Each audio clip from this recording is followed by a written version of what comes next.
So around the time of planning the first Pride in 1989, you guys broke serious ground by actually airing PSAs for Cleveland Pride on local TV stations. That was like unheard of in those days. How did that come to pass? Well, the way our committee worked is that we had chairs of every group, and the chair of the media committee was Doug Braun. And at the time, television stations had to do PSAs. They had to, because it had to do with how much time they had, and it's hard to explain all of it. But it wasn't that they wanted to do it. It's just that we forced them to do it because they had to be part of the community. So I guess there was somebody there who said, okay, it's going to be all right. But it was more of, you know, we submitted it, they had to put it on. It was pretty controversial the more I think about it, but it was Doug's idea to try to get this out, get that information out that way. And I don't think at the time we realized what a big deal it was, to be honest with you. It was just something that, they had these bulletin boards that ran, and lots of people, you know, they ran at night after things. It was part of the cable. There was a public access channel. I mean, we didn't obviously have the internet like we do now. This is how people communicated about having an event somewhere. So it was sort of pretty normal to try to get into that community calendar. But I will tell you, it took us years to get into the official community calendar for Cleveland. And if it wasn't for Doug Braun, we never would. That man never gave up submitting our stuff to get in that calendar. So every year he tried, and I don't remember what year he finally made it in, but I remember it being a big deal. I mean, they finally put us in as an official Cleveland event. That was pretty exciting. This is why there was a program at WRUW, because they had to have public service programming, and we were it. I mean, it's that simple. I don't know if they liked us. Well, actually, the joke was that we were the scourge of RUW, but we just kept on broadcasting. So, but there's another thing about, you know, the Pride Committee that we are. 2 members lost their jobs because of it. Me being one of them, and which, frankly, I didn't care. I hated the job, but I'd had enough of it.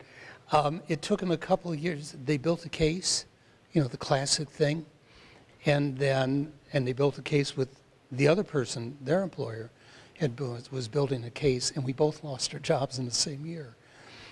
But so there really was. I mean, that I think underlies the danger that you're in, the possibilities that it could go horribly wrong for you.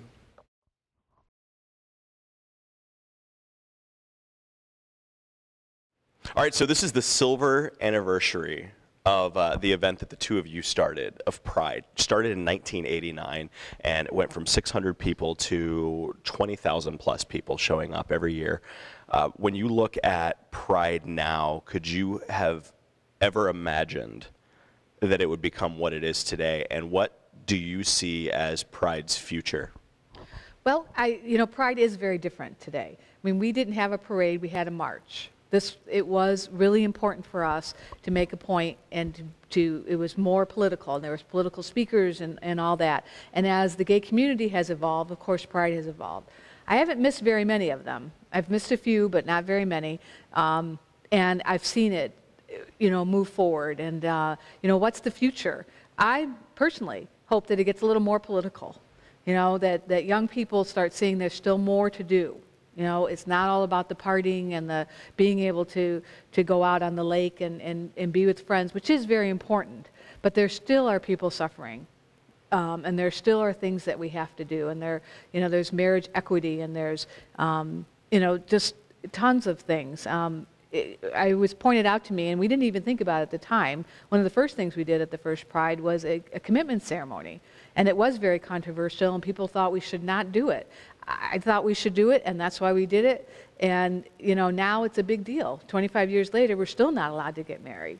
So it's important to keep moving forward in that I would like to see our young people start thinking more along the political lines. But I will tell you that I think it's wonderful and it's exciting. And my granddaughter, who went one year, my step-granddaughter, my partner's granddaughter, we went down there, we were sitting there, we were eating something, and she looked at me and she said, "Nana, this is better than Christmas."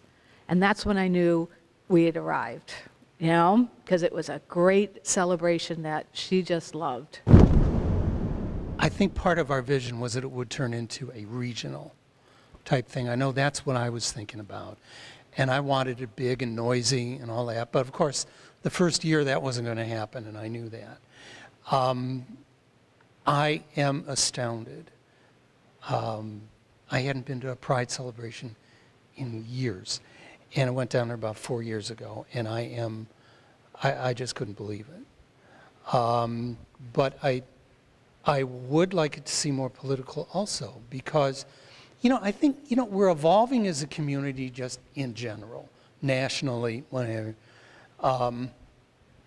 And I think because of it, there almost tends to be, because we've won so many battles here and there, I think what's happening is that there are people who don't see the urgency of keeping a movement alive, which we will always need, because there's always going to be a scared kid somewhere. There's always going to be someone being discriminated against. We have laws against racial discrimination, but guess what? We still have racial discrimination. It's not going to go away. What all this does is rights laws and what have you, is it gives you legal recourse.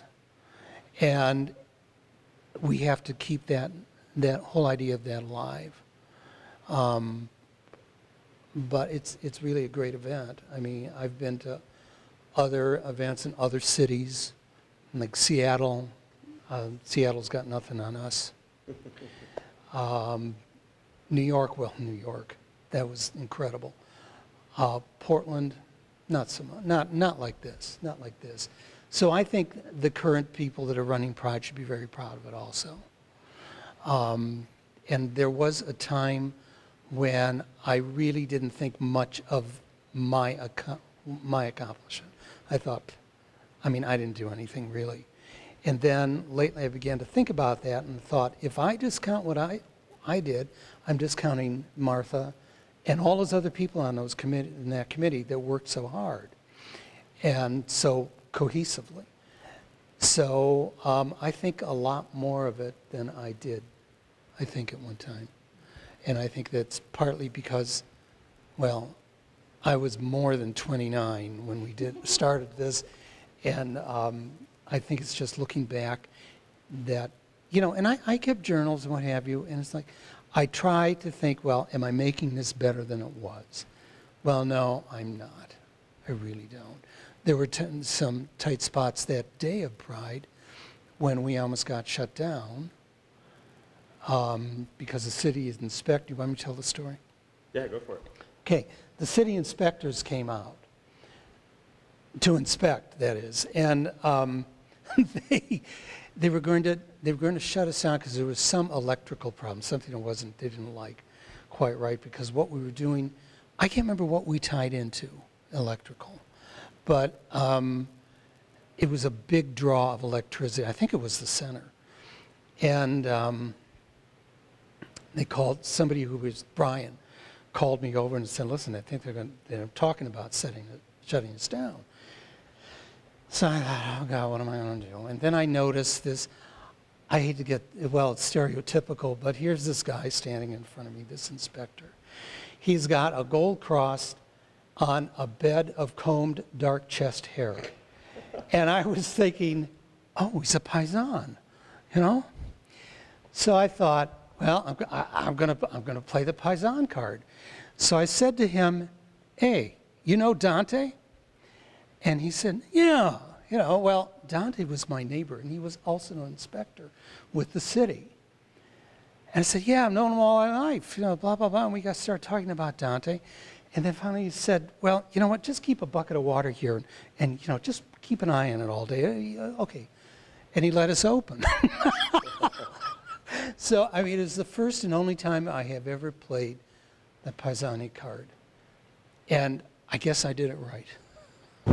And you also had a memory that you wanted to share about Pride. What was that?